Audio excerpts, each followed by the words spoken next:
자, 여러분 잘 지내고 계시죠? 우리 슬기로운 신앙생활 우리 두 번째 시간으로 여러분과 함께 구원에 대한 이야기를 나눠보도록 하겠습니다. 자, 여러분 구원이 뭘까요? 여러분 교회에서 참 많이 들어봤던 그런 단어인데 여러분 마치 우리가 구원하면 이 구원은 이 교회에서만 사용하는 말처럼 사실 우리가 생각을 합니다. 자, 그러나 여러분 구원은 참 많은 상황 속에서 쓰여지는 단어예요. 자, 구원을 검색해 보니까 뭐라고 말하냐면 어려움이나 위험에 빠진 사람을 구하여 주는 것. 자, 이렇게 설명을 합니다. 자, 예를 들면 이런 상황일 수도 있겠습니다. 자, 볼까요? 자, 화장실에 갔어요. 헐, 망했어. 어떡하지? 자, 이때 휴지 좀 주세요 라고 외쳤을 때 옆칸에서 넌지시 건네주는 휴지. 여러분, 이것도 구원입니다. 내가 어려움에 처했을 때, 내가 어려움을 만났을 때 그곳에서 건짐을 받는 것. 여러분, 이것이 바로 구원이에요. 자, 그런데 여러분, 우리가 교회에서 말하는 구원은 단순히 이런 어려움이나 이런 위험에 빠진 사람을 구하는 문제만은 아닙니다. 여러분, 교회에서 말하는 구원, 기독교에서 말하는 구원은 어떠한 의미가 있냐면 영원한 심판에서의 구원입니다. 영원한 죽음에서의 구원이에요. 단순히 어떤 어려움을 뛰어넘어서 이 영원한 심판에서의 구원입니다. 여러분, 그렇기 때문에 내가 구원을 받았습니다, 내가 구원을 받지 못했습니다 라고 말하는 건 내가 휴지를 구했습니다, 내가 휴지를 못 구했습니다, 뭐 이런 단순한 문제가 아닙니다. 이것은 내가 영원한 생명을 가졌습니다, 내가 영원한 생명을 갖지 못했습니다의 문제입니다. 자, 그렇기 때문에 여러분 교회에서 말하는 구원, 이 기독교에서 말하는 구원은 우리에게 너무나도 필요하고 너무나도 중요합니다. 자, 그러면 여러분 왜 구원이 필요할까요? 그리고 왜 구원을 받지 못하면 앞서서 얘기한 것처럼 영원한 심판일까요? 우리가 이 중요한 사실을 지금 이 시간 여러분과 함께 나눠보도록 하겠습니다. 자, 여러분 창세기 1장 1절 말씀해 보시면 뭐라고 말씀하냐면 태초에 하나님이 천지를 창조하셨다고 말씀하죠. 하늘과 땅을 만드셨습니다. 여러분 잘 아는 것처럼 하나님께서 이 모든 세상을 만드셨고 여섯째 날 무엇을 만드셨습니까? 사람을 만드셨습니다. 그리고 보시기에 심히 좋으셨다고 말씀하셨죠. 그리고 일곱째 날 우리 하나님께서 쉬셨습니다. 여러분, 하나님께서 왜 이 세상을 만드셨을까요? 이 세상을 만드신 이유가 무엇이냐면 사람을 위해서 만드셨다, 사람을 위해서 창조하셨다라고 말씀하고 있습니다. 여러분도 중요한 사실은 창세기 1장 27절 말씀에 보면 하나님께서 우리를 만드실 때 대충 만드신 게 아니라고 말씀하세요. 자기의 형상, 곧 하나님의 형상대로 우리를 만드셨다라고 말씀하고 있습니다. 자, 여러분, 하나님의 형상대로 우리를 만드셨다, 무슨 뜻일까요? 우리와 외형이 비슷하다. 자, 여러분, 그런 뜻이 아니라 우리를 하나님 닮은 존재로 만들었다는 겁니다. 다시 말하면 하나님의 성품을 닮은 인격적인 존재로 창조하셨다라는 뜻이에요. 자, 무슨 뜻이냐면 여러분, 하나님께서 만드신 다른 존재들은 인격적이지 않습니다. 자, 예를 들면 이렇습니다. 나는 우리 마루랑 교제해. 마루가 누구냐면 여러분 집에서 키우는 고양이에요. 또 예를 들면 나는 콩이랑 사겨. 콩이가 누구냐면 여러분 집에서 키우는 강아지입니다. 내가 마루랑 사겨. 내가 콩이랑 사겨. 내가 키우는 고양이랑 내가 키우는 강아지랑 나는 교제해. 여러분, 이것이 가능할까요? 여러분, 놀랍게도 가능하지 않습니다. 불가능이에요. 왜냐하면 애완동물은 우리가 키울 수 있습니다. 그러나 우리와 격이 다르기 때문에 교제할 수 없고 사귈 수가 없습니다. 자, 그럼 여러분, 우리와 하나님과의 관계는 어떨까요? 우리와 하나님과의 격이 같을까요? 다를까요? 하나님과 당연히 격이 같을 수가 없죠. 하나님은 나를 만드신 창조주, 나는 지음받은 피조물, 어떻게 하나님과 우리와의 격이 같겠습니까? 자, 여러분, 그런데 하나님께서 우리를 만드실 때 하나님과 닮은 그런 인격적인 존재로 만드셨다라고 말씀합니다. 이게 무슨 뜻이냐면 우리도 하나님과 교제할 수 없어요. 그러나 유일하게 하나님과 교제할 수 있는 그런 격을 가진 존재로 우리를 만드셨다라는 뜻입니다. 자, 그러면 여러분, 하나님께서 이 모든 것들을 만드셨는데 왜 유일하게 사람에게만 이 격을 주셨을까요? 그 이유가 무엇이냐면 하나님께서 우리와 교제, 우리와 사귐, 우리와 함께 하시기 위함입니다. 하나님께서 우리를 만드신 목적도 여기에 있어요. 저와 여러분을 만드셔서 야 이제 일해! 막 일시키고 막 그게 아니라 하나님은 우리를 지으시고 보시기에 너무 좋으셨대요. 왜? 하나님과 교제할 수 있어서, 하나님과 소통할 수 있어서, 하나님과 사귐이 있을 수 있어서, 하나님과 함께할 수 있어서요. 여러분, 그러니까 사람은 하나님과 교제하기 위해 하나님의 형상대로 창조된 그런 하나님의 자녀입니다. 우리가 이 사실을 여러분 꼭 기억하셔야 돼요. 자, 그런데 여러분, 하나님께서 우리를 하나님 닮은 모습으로 만드셨어요.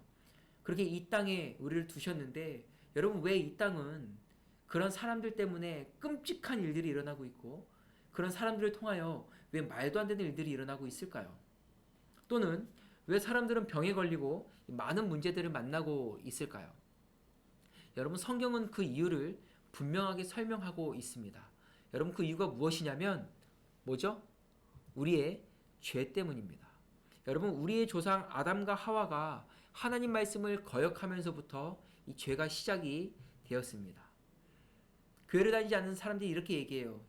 에이, 뭐 겨우 과일 하나 따먹은 거 가지고 그래 라고 얘기하지만, 여러분, 뱀이 이 하와를 유혹할 때 뭐라고 유혹을 했냐면 이렇게 유혹을 합니다.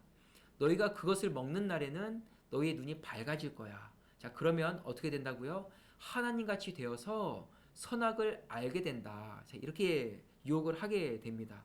자, 무슨 뜻이냐면, 야, 너 이거 먹으면 너 하나님처럼 된다. 그러면 너 선악을 알게 된다. 자, 이렇게 얘기하는 겁니다. 자, 무슨 뜻이냐면, 하나님이 여러분 보시기에 좋은 것이 선이에요. 하나님께서 보시기에 나쁜 것이 악입니다. 그러니 기준이 어디에 있어요? 하나님께 기준이 있습니다. 내가 보기에 좋아. 그런데 하나님이 아니야, 그거 나쁜 거야. 그러면 여러분, 그건 나쁜 거고 그건 악이에요. 기준은 하나님께 있는 거예요. 여러분, 그런데 이것을 따 먹으면 너의 눈이 밝아져 하나님과 같이 되어 선악을 알게 된다라는 뜻이 무슨 뜻이냐면, 이제는 이 선악의 기준이 하나님이 아니라 내가 된다는 겁니다. 그러니까 나를 창조하신 하나님이 나의 기준이 아니라 내가 기준이 되어 마치 내가 하나님이 되겠다라는 거예요. 그 유혹에 이들이 넘어가서 선악과를 따먹게 됩니다. 그리고 죄가 시작이 되고요. 이로 인해서 하나님과 인간의 관계가 파괴되었고, 하나님과 인간의 관계가 깨지게 되었습니다. 예를 들면 이렇습니다. 여러분, 연을 날려봤나요? 연이 막 하늘에 날아가요. 그럼 연이 뭐라고 얘기하죠? 더 높이 날고 싶어. 더 자유롭고 싶어. 자, 그래서 여러분, 이 끈을 자르면 어떻게 될까요? 연이 막 자유롭게 날아가죠. 잠깐 동안. 얼마 지나지 않아서 그 연은 추락해서 땅에 떨어지고 맙니다. 왜 그래요? 끈이 잘렸기 때문이에요. 자, 또 하나의 예를 들어드릴게요. 여러분, 기차는 어디를 달려야 하죠? 기찻길을 달려야 됩니다. 이 철길을 벗어나면 우리가 탈선이라고 얘기합니다. 자, 기차가 달려요. 나 자유롭고 싶어. 나 맘대로 좀 가고 싶어. 그래서 철길을 벗어나면 여러분 어떻게 될까요? 자유롭게 이곳 저곳 다닐 수 있죠? 그런가요?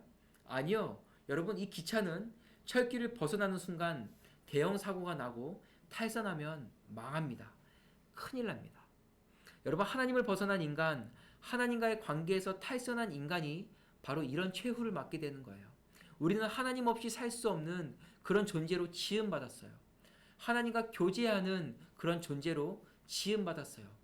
그러나 내가 하나님을 떠나면, 내가 하나님과의 관계를 끊고 벗어나면 여러분, 그 끝은 무엇이냐면 영원한 심판, 영원한 죽음이 되는 겁니다. 자, 로마서 6장 23절 말씀에 뭐라고 말씀하고 있냐면 죄의 삭은 사망이래요. 그러니까 죄로 인해서 거두어지는 것은 사망, 죽음이라는 겁니다. 그러니 이 죄의 결과, 그 심판으로 인간에게는 무엇이 왔냐면 여러분, 죽음이 왔어요. 그리고 모든 비참한 병과 고통이 이 죽음의 증상들이 됩니다. 여러분, 또 하나 중요한 말씀은 히브리서 9장 27절 말씀입니다. 한 번 죽는 것은 사람에게 정해진 거래요. 그 후에는 심판이 있다라고 말씀합니다. 무슨 뜻이냐면, 고통스럽다. 죽으면 모든 것이 끝날 거야. 그러나 여러분, 끝난다라고 말씀합니까? 아니요. 끝나지 않는데요. 그 후에는 무엇이 있습니까? 심판이 있다고 말씀합니다. 여러분, 그러니 인간은 이 땅에서 죄 때문에 고통받습니다. 그러나 그냥 고통받고 이 땅에서 끝나지 않아요. 죽으면 모든 것들이 다 해결되고 끝나고 이제 the end 됐어 라고 생각하지만 그렇지 않습니다. 죽음 후에는 심판이 있고요. 그 심판을 통하여 영원한 지옥, 영원한 천국, 두 길로 나뉘어집니다. 여러분, 그러니 죄인의 이 비참한 운명, 정해진 목적지는 이 심판을 통해 영원한 지옥이에요.